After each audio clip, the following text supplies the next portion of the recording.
Chapter 37 of the Life and Adventures of Martin Chuzzlewit, by Charles Dickens. Tom Pinch, going astray, finds that he is not the only person in that predicament. He retaliates upon a fallen foe.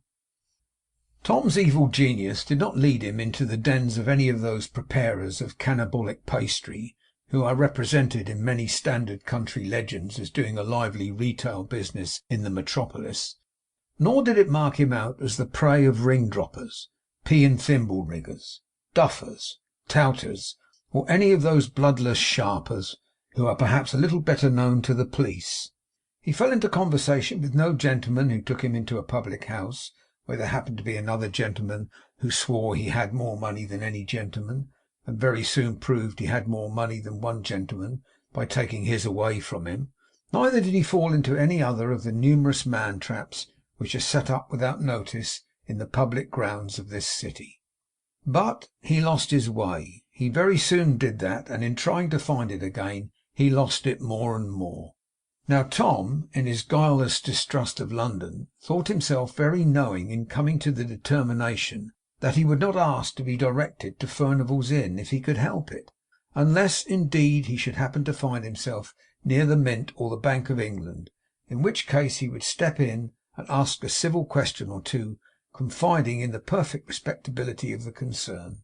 So on he went, looking up all the streets he came near, and going up half of them, and thus by dint of not being true to Goswell Street, and filing off into Aldermanbury, and bewildering himself in Barbican, and being constant to the wrong point of the compass in London Wall, and then getting himself crosswise into Thames Street, by an instinct that would have been marvellous if he had had the least desire or reason to go there, he found himself at last hard by the Monument.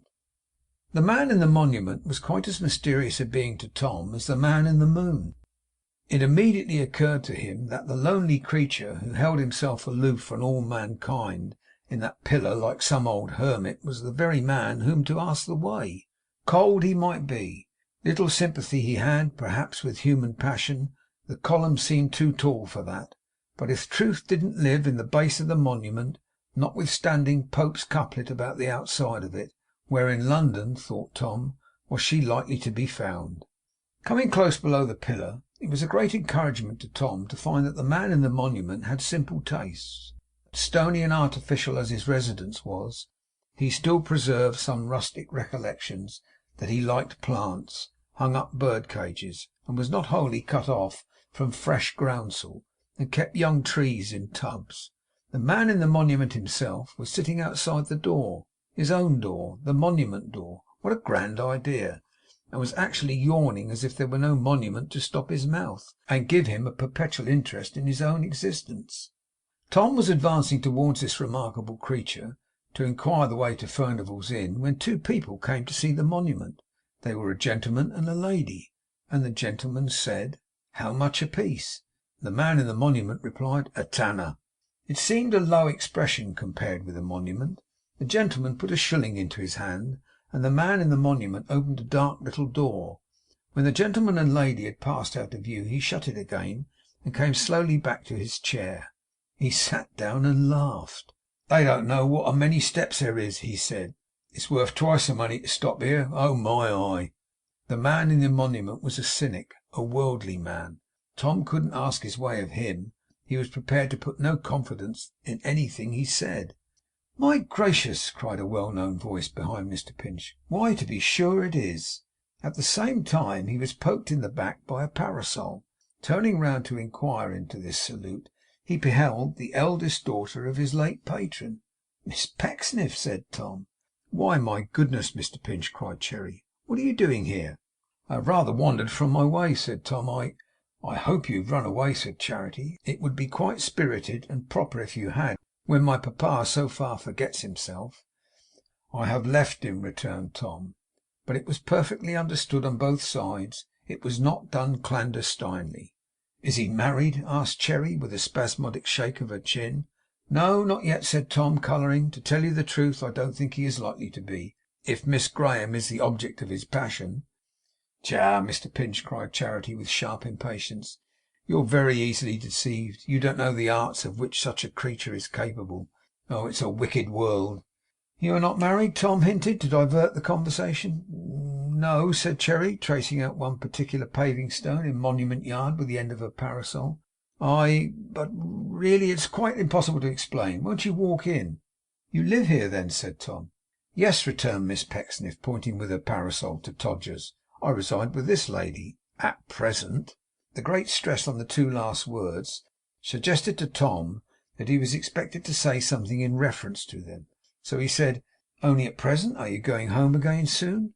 No, Mr Pinch, returned Charity. No, thank you. No, a mother-in-law who is who is nearly as possible about the same age as one's self, would not quite suit my spirit. Not quite, said Cherry with a spiteful shiver. I thought from your saying at present, Tom observed. Really, upon my word, I had no idea you would press me so very closely on the subject, Mr Pinch, said Charity, blushing, or I should not have been so foolish as to allude to. Oh, really, won't you walk in? Tom mentioned, to excuse himself, that he had an appointment in Furnival's Inn, and that coming from Islington he had taken a few wrong turnings, and arrived at the Monument instead. Miss Pecksniff simpered very much when he asked her if she knew the way to Furnival's Inn, and at length found the courage to reply. A gentleman who is a friend of mine, or at least who is not exactly a friend so much as a sort of acquaintance. Oh, upon my word, I hardly know what to say, Mr Pinch. You mustn't suppose there is any engagement between us, or at least if there is, that it is at all a settled thing as yet. Is going to Furnival's Inn immediately, I believe upon a little business, and I am sure he would be very glad to accompany you, so as to prevent your going wrong again. You had better walk in. You will very likely find my sister Mary here, she said, with a curious toss of her head, and anything but an agreeable smile. Then I think I'll endeavour to find my way alone, said Tom, for I fear she would not be very glad to see me. That unfortunate occurrence in relation to which you and I had some amicable words together, in private, is not likely to have impressed her with any friendly feeling towards me, though it really was not my fault. She has never heard of that, you may depend, said Cherry, gathering up the corners of her mouth and nodding at Tom. I am far from sure that she would bear you any mighty ill will for it, if she had. You don't say so, cried Tom, who was really concerned by this insinuation. I say nothing, said Charity. If I had not already known what shocking things treachery and deceit are in themselves, Mr Pinch, I might have perhaps learnt it from the success they meet with. Here she smiled as before. But I don't say anything. On the contrary, I should scorn it. You had better walk in. There was something hidden here which piqued Tom's interest and troubled his tender heart. When, in a moment's irresolution, he looked at Charity, he could not but observe a struggle in her face between a sense of triumph and a sense of shame. Nor could he but remark how, meeting even his eyes, which she cared so little for, she turned away her own, for all the splenetic defiance in her manner. An uneasy thought entered Tom's head, a shadowy misgiving that the altered relations between himself and Pecksniff were somehow to involve an altered knowledge on his part of other people, and were to give him an insight into much of which he had no previous suspicion. And yet he put no definite construction upon Charity's proceedings. He certainly had no idea that, as he had been the audience and spectator of her mortification, she grasped with eager delight at any opportunity of reproaching her sister with his presence in her far deeper misery, for he knew nothing of it, and only pictured that sister as the same giddy, careless, trivial creature she always had been, with the same slight estimation of himself which she had never been at the least pains to conceal. In short, he had merely a confused impression that Miss Pecksniff was not quite sisterly or kind, and being curious to set it right, accompanied her as she desired. The house door being opened, she went in before Tom, requesting him to follow her, and led the way to the parlour door. Oh, Mary, she said, looking in, I am so glad you have not gone home. Who do you think I have met in the street and brought to see you? Mr Pinch. There! Now you are surprised, I'm sure. No more surprised than Tom was when he looked upon her. Not so much, not half so much. Mr Pinch has left papa, my dear, said Cherry, and his prospects are quite flourishing. I have promised that Augustus, who is going that way, shall escort him to the place he wants. Augustus, my child, where are you? With these words Miss Pecksniff screamed away out of the parlour, calling on Augustus Moodle to appear, and left Tom Pinch alone with her sister.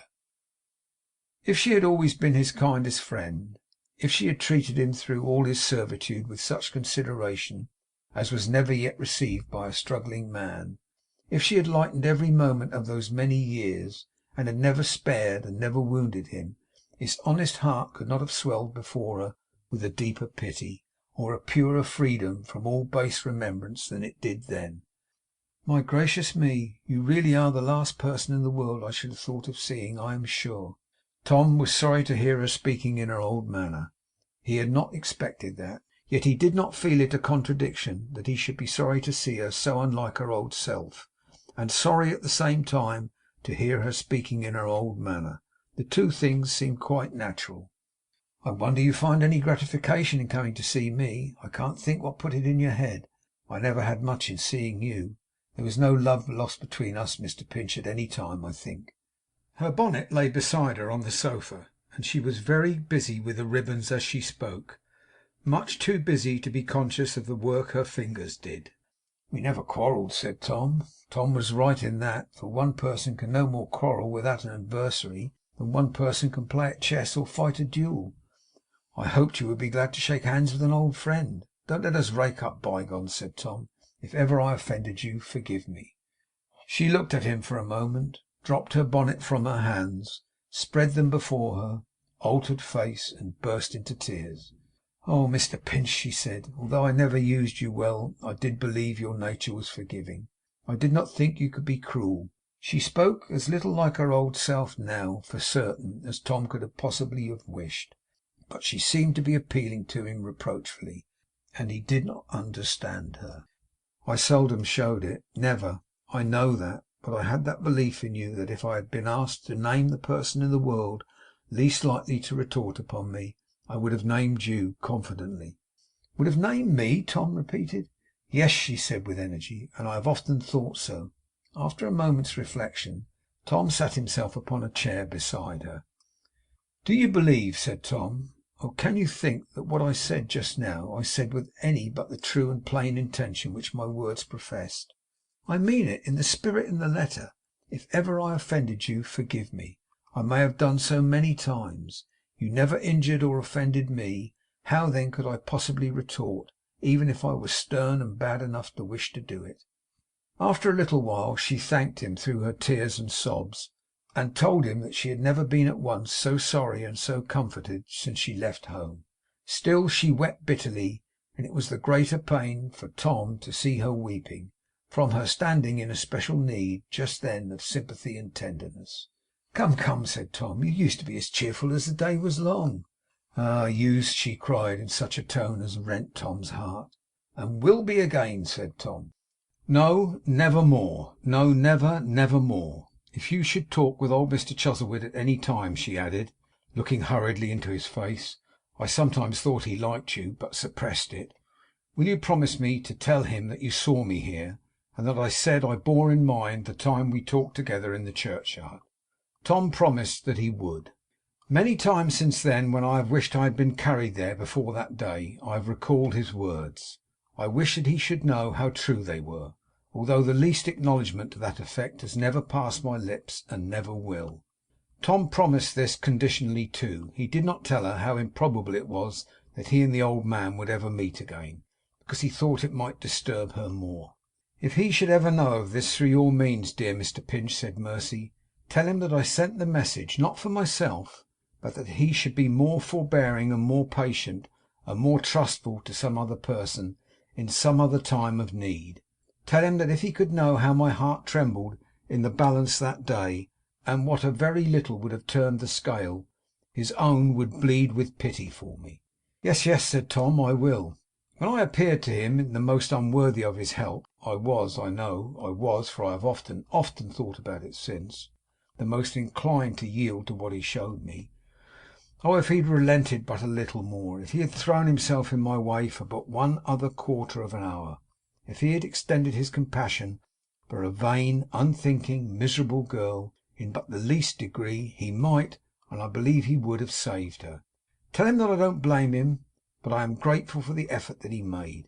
But ask him for the love of God and youth, and in merciful consideration for the struggle which an ill-advised and unawakened nature makes to hide its strength, it thinks its weakness. Ask him never, never to forget this when he deals with one again. Although Tom did not hold the clue to her full meaning, he could guess it pretty nearly. Touched to the quick, he took her hand, and said, or meant to say, some words of consolation. She felt and understood them, whether they were spoken or no. He was not quite certain afterwards but that she had tried to kneel down at his feet and bless him. He found that he was not alone in the room when she had left it. Mrs Todgers was there, shaking her head. Tom had never seen Mrs Todgers, it is needless to say, but he had a perception of her being the lady of the house, and he saw some genuine compassion in her eyes that won his good opinion. 'Ah, sir, you are an old friend, I see,' said Mrs Todgers. 'Yes,' said Tom. 'And yet,' quoth Mrs Todgers, shutting the door softly, 'she hasn't told you what her troubles are, I am certain.' Tom was struck by these words, for they were quite true.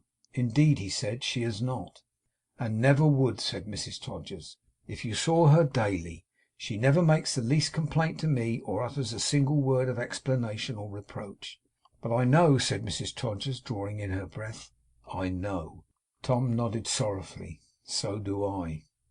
'I fully believe,' said Mrs Todgers, taking her pocket handkerchief from the flat reticule, 'that nobody can tell one half of what that poor young creature has to undergo. But though she comes here constantly to ease her poor full heart without his knowing it, and saying, "Mrs Todgers, I am very low to-day," I think that I shall soon be dead. Sits crying in my room until the fit is past. I know no more from her. And I believe,' said Mrs Todgers, putting back her handkerchief again, 'that she considers me a good friend too.' Mrs Todgers might have said her best friend. Commercial gentlemen and gravy had tried Mrs Todgers' temper. The main chance, it was such a very small one in her case, that she might have been excused for looking sharp after it, lest it should entirely vanish from her sight, had taken a firm hold on Mrs Todgers' attention. But in some odd nook in Mrs Todgers' breast, up a great many steps, and in a corner easy to be overlooked, there was a secret door, with 'Woman' written on the spring, which at a touch from Mercy's hand had flown wide open, and admitted her for shelter. When boarding house accounts are balanced with all the other ledgers, and the books of the recording angel are made up for ever, perhaps there may be seen an entry to thy credit, lean Mrs Todgers, which shall make thee beautiful. She was growing beautiful so rapidly in Tom's eyes, for he saw that she was poor, and that this good had sprung up in her from among the sordid strivings of her life, that she might have been a very Venus in a minute more, if Miss Pecksniff had not entered with her friend. 'Mr Thomas Pinch,' said Charity, performing the ceremony of introduction with evident pride. 'Mr Moddle. Where's my sister?' 'Gone, Miss Pecksniff,' Mrs Todgers answered. 'She had appointed to be home.' 'Ah!' said Charity, looking at Tom. 'Oh dear me!' 'She's greatly altered since she's been married, Mrs Todgers,' observed Moddle. 'My dear Augustus,' said Miss Pecksniff in a low voice, 'I verily believe you have said that 50,000 times in my hearing. What a prose you are!' This was succeeded by some trifling love passages, which appeared to originate with, if not to be wholly carried on, by Miss Pecksniff. At any rate, Mr Moddle was much slower in his response than is customary with young lovers, and exhibited a lowness of spirits which was quite oppressive.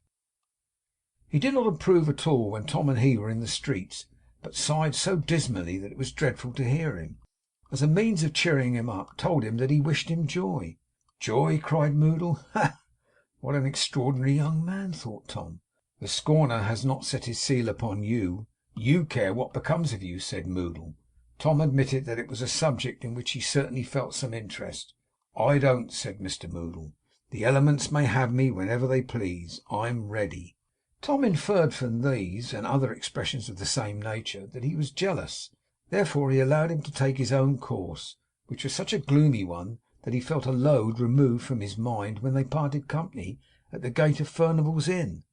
It was now a couple of hours past John Westlock's dinner time, and he was walking up and down the room, quite anxious for Tom's safety. The table was spread, the wine was carefully decanted, and the dinner smelt delicious. 'Why, Tom, old boy, where on earth have you been? Your box is here. Get your boots off instantly, and sit down.' 'I'm sorry to say I can't stay, John,' replied Tom Pinch, who was breathless with the haste he had made in running up the stairs. 'Can't stay?' 'If you go on with your dinner,' said Tom, 'I'll tell you my reason the while. I mustn't eat myself, or I shall have no appetite for the chops. There are no chops here, my good fellow.' 'No, but there are at Islington,' said Tom. John Westlock was perfectly confounded by this reply, and vowed he would not touch a morsel until Tom had explained himself fully. So Tom sat down and told him all, to which he listened with the greatest interest. He knew Tom too well, and respected his delicacy too much, to ask him why he had taken these measures without communicating with him first. He quite concurred in the expediency of Tom's immediately returning to his sister, as he knew so little of the place in which he had left her, and good humouredly proposed to ride back with him in a cab, in which he might convey his box. Tom's proposition was that he should sup with them that night. He flatly rejected, but made an appointment with him for the morrow. 'And now, Tom,' he said, as they rode along, 'I have a question to ask you, which I expect a manly and straightforward answer. Do you want any money? I am pretty sure you do.' 'I don't indeed,' said Tom. 'I believe you are deceiving me.' 'No, with many thanks to you, I am quite in earnest,' Tom replied. 'My sister has some money, and so have I. If I had nothing else, John, I have a £5 note, which that good creature, Mrs Lupin of the Dragon, handed up to me outside the coach, in a letter begging me to borrow it, and then drove off as hard as she could go.' 'And a blessing on every dimple in her handsome face, say I,' cried John. 'Though why you should give her the preference over me, I don't know. Never mind. I bide my time, Tom.' 'And I hope you'll continue to bide it,' returned Tom gaily, 'for I owe you more already in 100 other ways than I can ever hope to pay.' They parted at the door of Tom's new residence. John Westlock sitting in the cab, and catching a glimpse of a blooming little busy creature darting out to kiss Tom and to help him with his box, would not have had the least objection to change places with him. Well, she WAS a cheerful little thing, and had a quaint, bright quietness about her that was infinitely pleasant. Surely she was the best sauce for chops ever invented. The potatoes seemed to take on a pleasure in sending up their grateful steam before her. The froth upon the pint of porter pouted to attract her notice. But it was all in vain. She saw nothing but Tom. Tom was the first and last thing in the world. As she sat opposite Tom at supper, fingering one of Tom's pet tunes upon the tablecloth, and smiling in his face, he had never been so happy in all his life. Chapter 37